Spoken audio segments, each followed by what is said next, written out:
Have you ever wondered what it might be like to feel calm in the middle of a stress storm?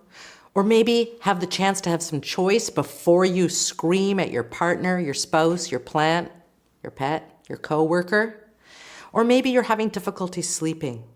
Maybe you have some thoughts in your mind that are going over and over. I can't believe she said that. I can't believe he did that. No, I can't believe that's not right. That's not right. Those thoughts can be so troubling to us.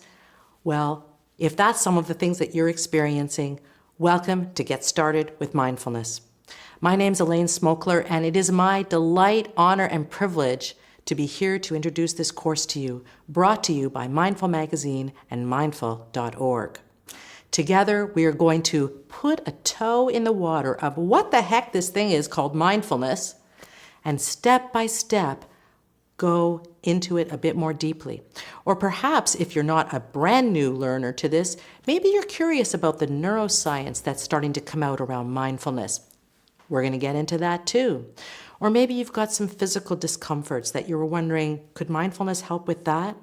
Well, one of the exciting things that maybe will be helpful for you to know is that there's so much evidence out right now about what mindfulness offers from medicine, neuroscience, and psychiatry that show that mindfulness, the ability to just be present to what's going on right now, has a way of unhooking us from the stress cycle. Now, that's not to say that stress is not also still going to be a part of your life, because stress is part of the human experience, and that's actually okay.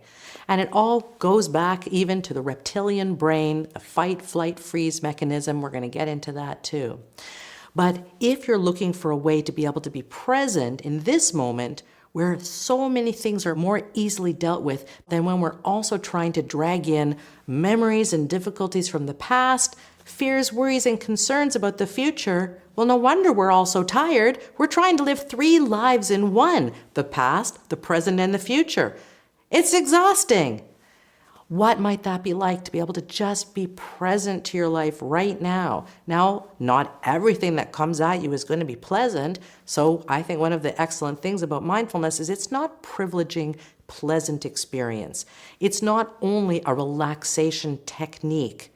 It's actually a totally different way for you to relate and, if I could say, interpret the events of your life.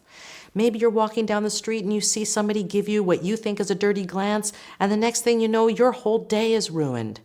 What might it be if you could just realize, I have no idea what's going on in that person's head, and being able to come back to yourself and start to cultivate a sense of peacefulness about exactly the way things are.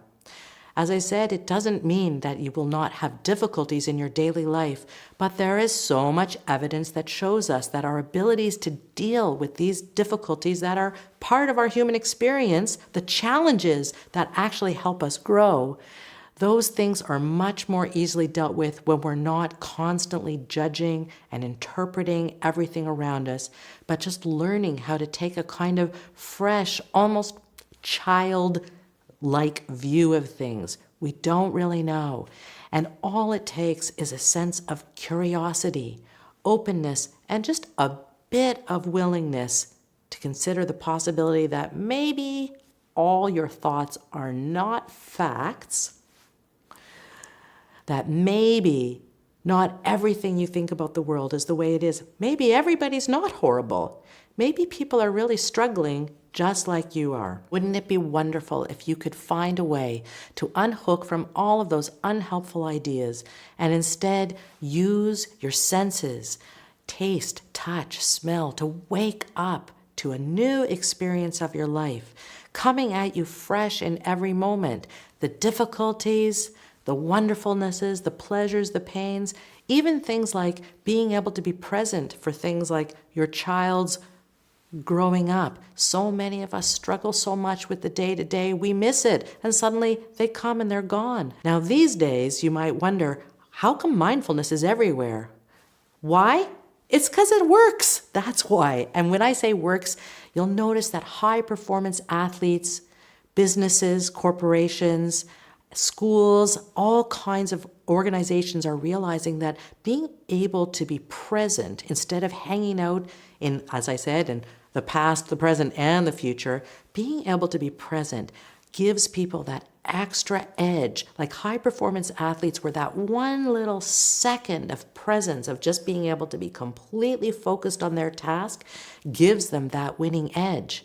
That ability to be able to be in a meeting and take in what's coming down the pipe for you instead of feeling like, oh my gosh, I was there thinking about what my spouse said to me today, and did my boss just tell me to do something? Oh shoot, now I don't even know what I'm supposed to be doing. Well, that is the kind of stress that mindfulness can help with. As we feel a sense of calm, assuredness, a sense of reclaiming our very dignity, of just being worthy to be alive simply because we breathe. Wouldn't that be great to know that you don't have to do anything else except for just be yourself? Now that sounds very nice, but you might wonder, which self are we talking about? Yeah, it's kind of hard these days to kind of know what is the real me.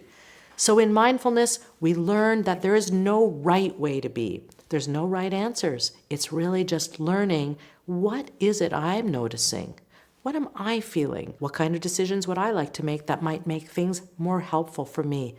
Choice, coming out of this notion of being lost in thought, anchoring instead in the vividness of just being here, the electricity of being here before you're gone. Because, spoiler alert, you're dead at the end. I am so sorry if I am the first person to tell you that, but we only have so much life available to us, all of us. And whatever your life experience is, it's still your opportunity to be there for it, to show up for it, to go for it. It beats the alternative, which is choosing instead to diminish yourself, to pull back from life. You could enter a fuller experience, feel more awake, more alive, feel more connected to humanity instead of feeling that everyone is your enemy and that you're all alone. We're all in this together. Let's get started with mindfulness. Thanks for being here.